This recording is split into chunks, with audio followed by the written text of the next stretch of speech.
समय में इस तरह की घटनाएं सोच सकते हो, उनमें अंकुश लगाया जा सके, तो खासा महत्वपूर्ण है। और मुझे लग रहा है कि जब से निर्भया कांड हुआ था दिल्ली के भीतर, उसके बाद से तमाम तरह के कानून में बदलाव भी किया गया है, तमाम दोषियों को कार्रवाई भी हुई है, लेकिन बावजूद उसके जो इस तरह की वारदातें हैं उन पर अंकुश लग पाना अभी तक नामुमकिन सा लग रहा है। तो हम सबकी बिल्कुल। जिम्मेदारी है, नैतिक जिम्मेदारी है। और मुझे लग रहा है कि सामाजिक के साथ साथ ये मानसिक बीमारी हम्म। समाज में दिनों दिन बढ़ती जा रही है। प्रिया बिल्कुल जी। नितिन जी। ठीक है नितिन जी, हमारे साथ सामाजिक कार्यकर्ता सुनील जी भी जुड़े हुए हैं। सुनील जी, लगातार जिस तरीके से देखा जा रहा है कि दुष्कर्म के मामलों में इजाफा देखने को मिल रहा है, कहीं ना कहीं इसके पीछे समाज का भी एक बहुत बड़ा रोल है, कहीं ना कहीं समाज भी इसके पीछे जिम्मेदार है। क्या लगता है आखिर क्या वजह है जो इस तरीके के जघन्य अपराध हमारे समाज में हो रहे हैं, हमारे देश में हो रहे हैं? कौन जिम्मेदार है इसके पीछे का? सुनील। पहले प्राइम न्यूज के सभी चैनलों को नमस्कार। आज जो ये बहुत ही संवेदनशील ये मामला है रेप का, बड़ा इस पे कई बार से देश के लिए बड़ी, मतलब एक तरह से देश की भी बदनामी इसमें है। हमारे देश में जो इस तरह की जो कांड होता है, कहीं ना कहीं अभी निर्भया कांड हुआ था, एक हाथरस का कांड हुआ था, इसमें जी। महिला को उसकी लाश तो नहीं दी, उसको जला भी दिया गया था। ऐसे बहुत सारे कांड रहे आप हमारे भारत में। इसमें देखिए, जहाँ कहीं हमको लगता है समाज के साथ साथ सरकार में भी थोड़ा सा कड़ाई आना चाहिए। सरकार की भी जो, इसे हमने भी बात कर रहा हूँ, जहाँ जहाँ सीसीटीवी कैमरे टेक्नोलॉजी से पूरे लैस होने चाहिए।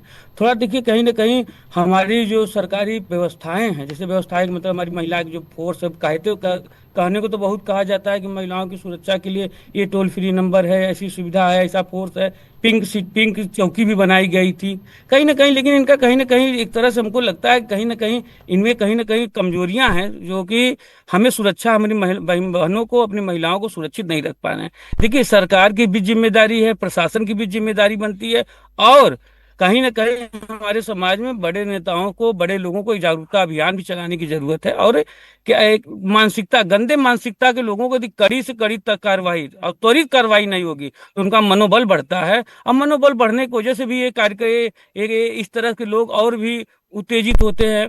लेकिन जहां तक हमें लगता है कि इनको कठोर कार्रवाई होने में बहुत विलम्ब हो जाता है। जैसे बिल्कुल। निर्भया कांड में देखा जाए, कितने साल लग गए उसको, दोषी को मुकदमे, उसमें दोषी को फांसी लगाने में। तो इसको बिल्कुल। त्वरित फास्ट ट्रैक में बहुत सारे संशोधन किए गए हैं, लेकिन कहीं ना कहीं हमारे कानून व्यवस्था भी थोड़ा कमजोर है, हमको लगता है कमजोर है, क्योंकि कहीं ना कहीं न्याय में देखा जाए, उसको जांच करने में इतना बिल्कुल। प्रोसेस लग जाता है, कहीं 5 साल बीत जाता है। तो 5 साल में तो कम से कम 10 ऐसे कांड हो जाते हैं, अब आदमी उस कांड को भूल चुका होता है। बिल्कुल। बिल्कुल इसीलिए सुशील जी। हमारा जहां तक ये है कि देश के हित के लिए, समाज के लिए, और समाज में सभी अपने माता पिता जो भी है, हमारे अभिभावकों को अच्छा आचरण दिया जाए, थोड़ा किया जाए। लेकिन क्या किया जाए, सब परिवार के माता पिता भी चाहते हैं हमारा बच्चा अच्छा, हमारी बेटी अच्छे हो, सब चाहते हैं, लेकिन कहीं ना कहीं ऐसे कुरीतियों में, कहीं ना कहीं ऐसे लोगों के साथ, षड्यंत्र दोषियों के साथ, षड्यंत्रकारियों के साथ, या जैसे होता है ना कि मानसिकता, जैसी गंदी मानसिकता के साथ रहते बच्चे भी बिगड़ जाते हैं।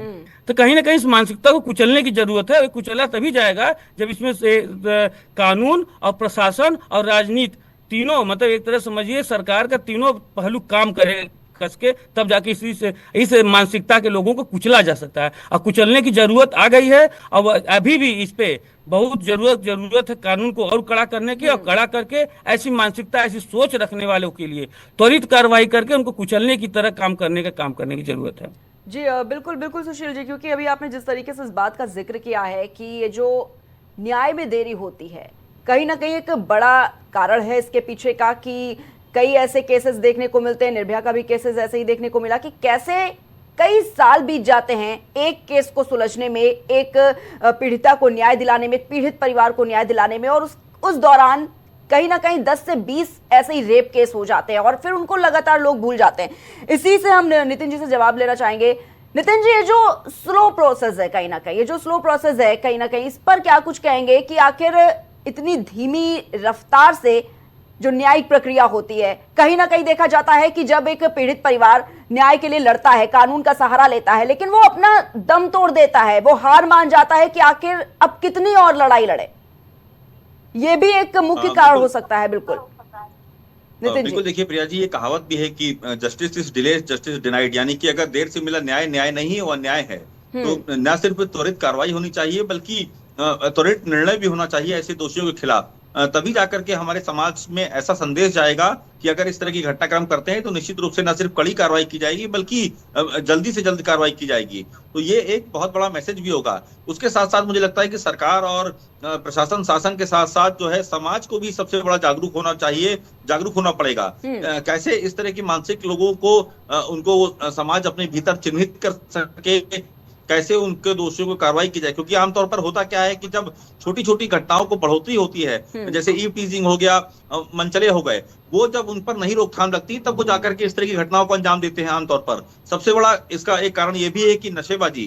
तो ये दो प्रमुख कारण हैं कि जिन पर अगर शुरुआती तौर पर लगाम लग जाए तो आने वाले समय में इस तरह की घटनाएं रोकी जा सकती हैं। उसके साथ साथ ऐसी ट्रेनिंग की भी समाज के भीतर आवश्यकता है कि हमारी महिलाओं को, लड़कियों को, कि वो आखिरकार इस तरह की घटनाक्रम होने पर कैसे अपना बचाव कर सके, सेल्फ केयर कैसे कर सकें। तो इन तमाम मुद्दों को लेकर के एक समाज को, सरकार को जागरूक करना होगा ताकि देश के भीतर इस तरह की जो जघन्य वारदातें हैं, जो जघन्य घटनाएं हैं, वो उसमें कमी लाई जा सके।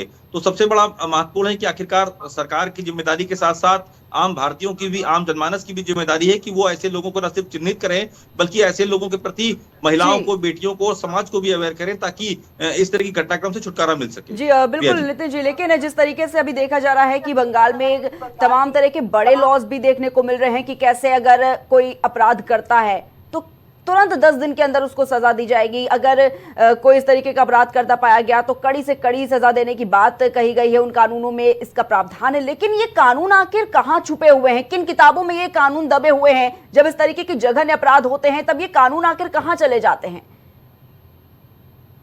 देखिए प्रिया जी, मुझे एक घटनाक्रम याद आ रहा है कि बंगाल की घटना थी, काफी पुरानी घटना थी। तकरीबन इसी तरह की वारदात को एक व्यक्ति ने अंजाम दिया था। तकरीबन 11-12 सालों बाद उसको जो है फांसी हुई थी। और मुझे लगता है कि देश के भीतर इस तरह की घटना पर फांसी होना जो है, बंगाल पहला राज्य बना था, तकरीबन 7-8 साल पहले वो फांसी दी गई थी। तो मुझे लगता है कि न सिर्फ बंगाल को बल्कि तमाम राज्यों को ऐसे कठोर कानून बनाने चाहिए, ऐसे कानून लागू करने चाहिए ताकि इस तरह की घटनाएं जो है वो दुस्साहसी जो है घटनाएं हैं वो समाज के भीतर ना हो सके। इसके साथ साथ जो है समाज को भी जागरूक करना होगा। सरकार लगातार तमाम कार्य करती है, तमाम एनजीओ कार्य करते हैं कि वो इस तरह की घटनाओं को जो है रोकें और समाज में ऐसे लोगों को चिन्हित करके उनको सलाखों के पीछे और उनको कानून के दायरे में लाया जा सके। लेकिन हम महिलाओं की, हम बच्चियों की भी जिम्मेदारी है कि वो अपने आप को एक सेल्फ प्रिटेंड करें, सेल्फ केयर कैसे कर सकें। उसके अलावा आज की डेट में आपने देखा होगा कि रील के चक्कर में रियल लाइफ को जो है वो धता बताती हुई फिर रही तमाम महिलाएं।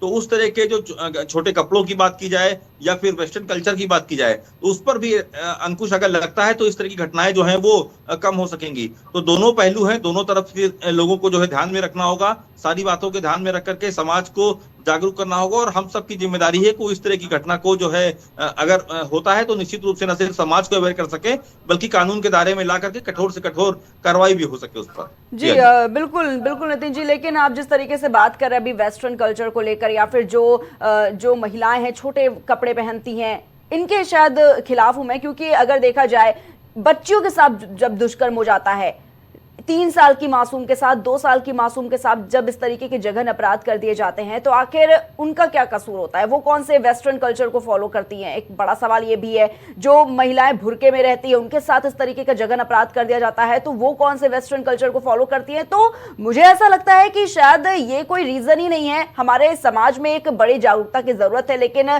साथ ही साथ एक बड़ी बात यह भी है कि ये जो लॉज बनाए जा रहे हैं, सिर्फ सरकार को भी कानून बनाने से कुछ नहीं होगा। देखिए ना, जिस तरीके से एंटी रेप लॉ देखा जा रहा है बंगाल में है, लेकिन कितना ये साबित हो रहा है कारगर। मदद करने वालों को 3 से 5 साल की सजा, 10 दिन के अंदर फांसी की सजा सुनाई जाएगी। और 2024 में भी देखने को मिला पश्चिम बंगाल में किस तरीके का जघन्य अपराध किया गया, कैसे एक जो डॉक्टर थी उसके साथ में कैसे दुष्कर्म की वारदात को अंजाम दिया जाता है। फिर आज एक लॉ स्टूडेंट के साथ देखा जा रहा है कि दुष्कर्म की वारदात को अंजाम दिया गया। और एक ये बड़ा सवाल ये भी उठ रहा है कि जो महिलाएं काम पर जा रही हैं वो वहां पर भी सुरक्षित नहीं है, और है तो कहीं ना कहीं हमारे सोसाइटी का हिस्सा है ये जो लोग ऐसे अपराध कर रहे हैं। ये बाहर के तो है नहीं कोई। नितिन जी देखिए बिल्कुल प्रिया जी, ये हम सबकी जिम्मेदारी है। जैसा आपने कहा कि तमाम वो बच्चियां जो हैं उनका क्या दोष है, ना तो छोटे कपड़े पहनती ना तो वेस्टर्न कल्चर। मुझे लगता है कि ऐसे जो समाज में कुकृत्य करने वाले लोग हैं उनका जो मानसिक दायरा है वो संकुचित हो चला है। सबसे बड़ी बात यह है कि जो एक कानून के खिलाफ जो कार्य कर रहे हैं ऐसे लोग, उनकी जो प्रारंभिक जो शिक्षा है, जो उनका प्रारंभिक माहौल है, जो प्राइमरी उनका जो साथी बराती हैं, जो उनके स्कूल कॉलेजेस के दौर हैं, वो सब भी कहीं ना कहीं हद तक जिम्मेदार हैं। क्योंकि जो इस तरह की दुस्साहसिक घटना को अंजाम देता है, वो निश्चित रूप से पहले कहीं ना कहीं वो प्री प्लान कर लेता है, या उस तरह की छोटी मोटी वारदातों को वो करता आया है, जैसे ईव टीजिंग हो गया, राह चलते लड़कियों को छेड़खानी करने की बात हो गई। अभी आपने देखा होगा यूपी में तमाम ऐसी घटनाएं शामिल हुई हैं, जिसमें लड़कियों की छुट्टी हुई स्कूल से और लड़के जो है बाइक से आकर के उनको गलत तरीके से बैड टच कर रहे हैं। हालांकि योगी सरकार ने सख्त संदेश दिया और हाफ एनकाउंटर हुआ, तमाम लोगों के पैरों में गोली लगी और ऐसे आपराधिक जो है छवि के लोग वो समाज के सामने आए। तो मुझे लग रहा है इस तरह की सख्त कार्रवाई अगर होगी तो निश्चित रूप से ऐसी घटनाओं में न सिर्फ कमी आएगी, बल्कि समाज भी धीरे धीरे और अवेयर होगा। तो सरकार के साथ साथ पुलिस प्रशासन के साथ साथ सामाजिक दायरा भी जो है वो भी बहुत हद तक जिम्मेदार है ऐसी घटनाओं के प्रति। तो आने वाले समय में कैसे इन सबको जो है रोका जाए, कैसे समाज को जागरूक किया जाए, और जो संकुचित मानसिकता के लोग हैं, न सिर्फ लड़के बल्कि बुजुर्ग, तमाम आपने घटनाएं देखी होंगी देश के भीतर, उनको जागरूक कैसे किया जाए, उनका कैसे जो है एक मैनिपुलेट किया जाए उनको, कि वो इस तरह की घटनाओं से बाहर निकल करके एक स्वस्थ वातावरण बना सके, ताकि समाज में और देश में अच्छा संदेश जाए। तो आने वाले समय में एक बड़े पैमाने पर इसको लेकर के एक जागरूकता अभियान चलाया जाना चाहिए। मुझे लगता है कि आने वाले समय में अगर तमाम तरह के कोर्सेज इस पर चलाए जाएं एनजीओ की सहायता से, तो भी लोग और जागरूक होंगे। तो समय बताएगा आखिरकार कि कितने लोग एडवांस होते जा रहे हैं और कैसे इस तरह की घटनाएं भी बढ़ रही हैं। तो इन दोनों ही चीजों को अगर साथ लेके चलना है तो निश्चित रूप से हम लोगों को और जागरूक होना पड़ेगा और अवेयर होना पड़ेगा और समाज को भी जागरूक करना पड़ेगा। प्रिया जी। ठीक है नितिन जी। सुशील जी से सवाल है मेरा। सुशील जी, जिस तरीके से अगर बात की जाए, समाज एक बहुत बड़ा रोल प्ले करता है यहाँ पर जब इस तरीके का कोई जघन्य अपराध किया जाता है, क्योंकि ये जो लोग हैं, जो अपराधी हैं, वो हमारे समाज के बीच के हैं, ये कहीं अलग से नहीं आए हुए होते हैं, हमारे आपके बीच के ही लोग होते हैं ये। लेकिन बड़ा सवाल ये कि जब महिलाओं को इतनी शिक्षा दे दी जाती है, इतना ज्ञान दे दिया जाता है कि अगर आप रात के समय बाहर मत निकलिए, महिलाओं से ये कह दिया जाता है कि आप छोटे कपड़े मत पहनिए, ये कह दिया जाता है कि आप पुरुषों से दूर रहिए, लेकिन पुरुषों के लिए आखिर क्या है? क्योंकि ये जो अपराधी हैं ये पुरुष समाज से ही हैं, तो पुरुषों को क्यों नहीं समझाया जाता है? पुरुषों को क्यों नहीं समाज में इस तरीके का ज्ञान दे दिया जाता है कि वो इन सबसे दूर रहें? आखिर कब तक महिलाओं को ऐसा बोला जाएगा? देखिए, पहले तो भारत के सभी नागरिक स्वतंत्र हैं और सबको स्वतंत्र अधिकार है पहनने का, ओढ़ने का, खाने का, पीने का, और सभी को धर्मनिरपेक्षता देश है हमारा। सभी अपने अपने धर्म की पूजा कर सकते हैं, आचरण कर सकते हैं, जो जिस धर्म में रहे अपनी स्वतंत्रता है। तो इस स्वतंत्रता में हम किसी पे प्रतिबंध नहीं लगा सकते, कपड़े के लिए या उसके खाने के लिए या उसके टहलने के लिए, या रात में ना निकलें, दिन में ना निकलें, ऐसा हम नहीं कर सकते। यहाँ पे हमें सिर्फ इस मुद्दे पे बात करनी है, स्वतंत्रता के लिए हम किसी को भंग कर रहे हैं, किसी पे वो लगा रहे हैं, प्रतिबंध लगा रहे हैं, इसका मतलब हम प्रत्येक अपने भारत के महिलाओं पर, अपनी बहनों पर प्रतिबंध, स्वतंत्रता उनकी छीन रहे हैं। तो ऐसा हम नहीं कर सकते हैं। कहीं न कहीं किसी की स्वतंत्रता छीनने की जरूरत नहीं है।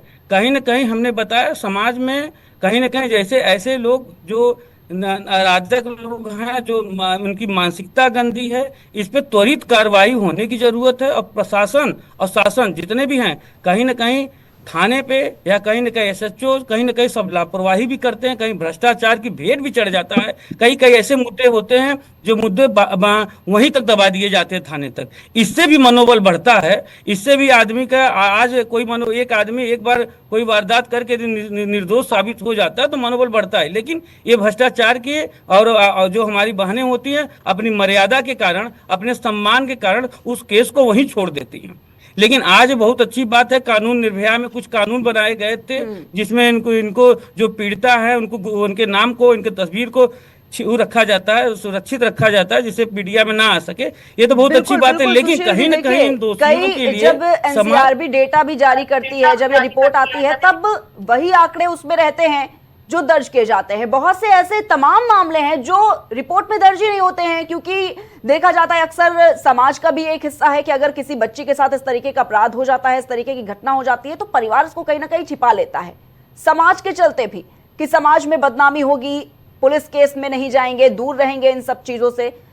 ये भी एक बहुत बड़ा कारण है इसका। जागरूकता बहुत जरूरी है, बहुत ज्यादा जरूरी है। और देखिए ना, अगर एक रिपोर्ट भी आई हुई थी सुशील जी, ये भी हम आपको बताना चाहेंगे कि जो ये घटनाएं हो रही हैं, 2324 ऐसे केसेस हैं जो उनके फैमिली मेंबर्स होते हैं। 14,582 ऐसे केसेस हैं जो लोग लिव इन रिलेशनशिप में रह रहे हैं या फिर जो उनकी क्लोज फ्रेंड्स हैं। पारिवारिक दोस्त और क्या बोलते हैं पड़ोसी ऐसे भी देखे जा रहे हैं, जिसमें 13,548 मामले दर्ज किए जा रहे हैं। तो एक बड़ी बात ये, एक बड़ा सवाल ये कि जो ये केसेस देखे जा रहे हैं, जब इसका एक रिपोर्ट तैयार किया गया, एक डेटा तैयार किया गया, इसमें एक बड़ी बात ये सामने निकल कर आई कि ये जुड़े हुए लोग हैं, ये जो करीबी लोग हैं, इस तरीके के अपराध वही करते हैं। बच्चियों के साथ अगर कोई अपराध इस तरीके का हो रहा है तो वो उनके जानने वाले ही होते हैं, वो नोइंग पर्सन्स में ही देखे जाते हैं उनको। सुशील जी, देखिए, इसमें मैंने बताया आपको कि परिवार वाले या समाज के लोग अपनी बहन और अपने माताओं का या जो भी बहनें हैं हमको सुरक्षित रखने के लिए कहीं ना कहीं यदि हम कुछ गंवा के भी वकील को फीस देना पड़ता है। जो कुछ ने जैसे कहा ना, एक तरह से आप समझा जाए किसी की हत्या हो जाए तो हत्या वाला तो बेचारा पहले ही अपने परिवार को खो चुका है, वो भी जाए वकील को फीस दे, और जो बेचारा मारा हुआ वो तो फीस देगा ही बचने के लिए। तो कहीं ना कहीं हमारी जो अर्थव्यवस्था होती है, जो हमारी कानून व्यवस्था, बहुत सारे पैसे और खर्च और समय लग जाते हैं। इसकी वजह से भी समाज के लोग भागना चाहते हैं कि किसी तरीके से बचो यहाँ से, अपनी बिटिया को बचाओ, अपनी बहन को बचाओ, क्योंकि समाज में न्याय मिलने में इतने साल लग जाएगा कि इनको सुरक्षित नहीं रख सकते। यदि इस पे काम करने की जरूरत है, जैसा बताया कि यदि समाज में सुधार, समाज में शिक्षा, हमारी बहनें आज बहनें हमारी इतनी शिक्षित हो चुकी हैं, आज तरह तरह के मुद्दे आज कहीं ना कहीं उठने लगे हैं। ये कहीं ना कहीं शिक्षा का ही वो है, शिक्षित होने का ही है। आज हमारा समाज जागने लगा है, तभी ना मुद्दा उठा रहा है। पहले इसी के 10 साल पहले, 15 साल पहले क्या वारदात नहीं होते थे, लेकिन सब दब जाते थे। तो आज कहीं ना कहीं समाज में जागरूकता फैली है, लेकिन थोड़ा सा परिवर्तन और लाया जाए कि इनमें ये ना हो कि वकील के लिए चक्कर धक्का खाते रहे, वकील के लिए अब 12 साल लग जाए, 13 साल लग जाए, ऐसा ना हो। समाज इससे बचना चाहता है कि अपने घर के कमाई, आज ऐसे ऐसे गरीब लोग हैं जो बेचारे दिन में शाम को कमाते हैं,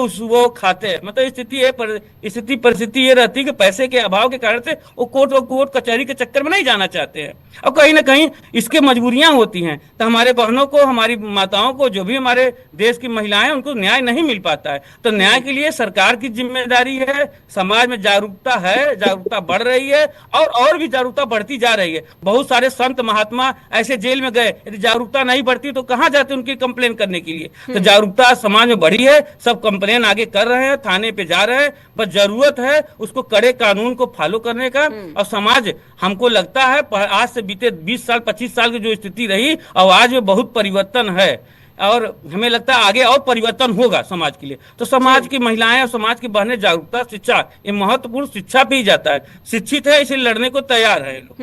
अब हमारी जिम्मेदारी प्रशासन, कानून और सरकारों पे जाती है। समाज धीरे धीरे जागरूकता अभियान के अंतर्गत में आगे बढ़ रहा है, और नहीं बढ़ता जिसका रिजल्ट आपको देखने को नहीं मिलता। बिल्कुल बिल्कुल सुशील जी। नितिन जी, अगर देखा जाए रेप केसेस में कहीं ना कहीं ये जो इजाफा हो रहा है, सरकार भी उतनी ही जिम्मेदार है और शायद समाज भी उतना ही जिम्मेदार है। सरकार इस तरीके से कि कानून में इतनी देरी हो जाती है, न्याय मिलने में इतनी देरी कर दी जाती है कि जो पीड़ित परिवार होता है उसकी हिम्मत हार जाती है कि हम 10 साल तक आखिर कितनी बड़ी लड़ाई कैसे लड़ेंगे। समाज इस तरीके से, क्योंकि ये जो डेटा भी हमने आपको बताया कि कैसे जो इस तरीके के अपराध करते हैं वो फैमिली मेंबर्स से ही जुड़े होते हैं, कुछ लिव इन रिलेशनशिप में रहते हैं, कुछ फैमिली फ्रेंड्स या फिर आपके पड़ोसी ही होते हैं। ये जो डेटा सामने निकल कर आया, फैमिली मेंबर्स की बात करें, 2324 फैमिली मेंबर्स का एक डेटा देखा गया। जब इस तरीके का अपराध हुआ तो उनके फैमिली मेंबर्स ने ही किया। लिव इन पार्टनर या फिर जो दोस्त होते हैं, 14,582 केसेस देखे गए। फैमिली फ्रेंड्स या फिर अगर पड़ोसी यानी कि नेबर्स की बात करें तो 13,548 केसेस देखने को मिले। यानी कि कुल मिलाकर जो ये रेप कर रहे होते हैं, जो इस तरीके की घटनाओं को अंजाम दे रहे होते हैं, वो करीबी ही लोग हैं।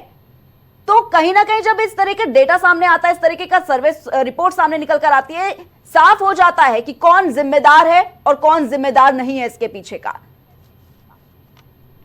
नितिन जी, बिल्कुल। देखिए, दो तरह की बातें हैं प्रिया जी, कि अगर मान लीजिए बंद कमरे में कोई लड़का और लड़की रह रहे हैं तो उसमें सरकार क्या कर सकेगी, लेकिन अगर उसी घटनाक्रम को अगर दूसरे तरीके से देखें कि अगर लड़का और लड़की के बीच में अनबन हो जाती है या किसी तरह की कोई सहमति नहीं बनती है तो निश्चित रूप से लड़की बलात्कार का आरोप लगाएगी। उसके उस कंडीशन में जो घटनाएं होती हैं वो बहुतायत हो चली हैं आज की डेट में। तो मुझे लगता है कि ऐसी जांचों को लेकर के भी एक सरकार को अपना एक दायरा बनाना होगा, जिसमें 24 से 48 घंटे के भीतर ना सिर्फ फिजिकली जांच बल्कि सोशली और मेंटली जांच भी शामिल हो। तो उसको करके जो एक पारदर्शी जांच है उसको सबके सामने रखना होगा, ताकि पता चल सके कि आखिरकार जो आरोप लगे हैं वो सत्य है या फिर नहीं।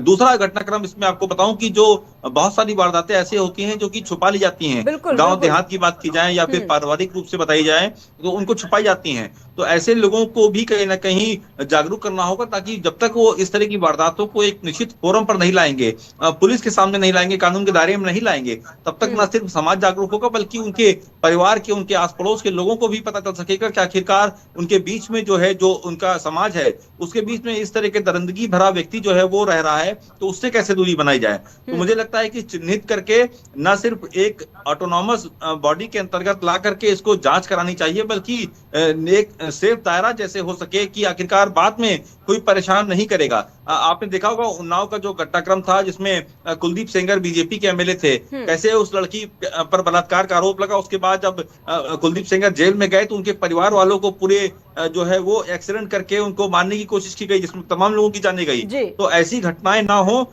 एक जो दायरा है वो 24 से 48 घंटे के भीतर जांच का दायरा बन सके, जिसमें फिजिकली तौर पर भी जांच हो, एक मेंटली तौर पर भी जांच हो, और एक सोशल दायरा जो होता है कि आखिरकार समाज में पूछ सकें कि आखिरकार उसका चरित्र कैसा है, किस तरह का लड़का है, किस तरह की लड़की है, इसके पहले की पृष्ठभूमि उनकी क्या है और फैमिली बैकग्राउंड क्या है।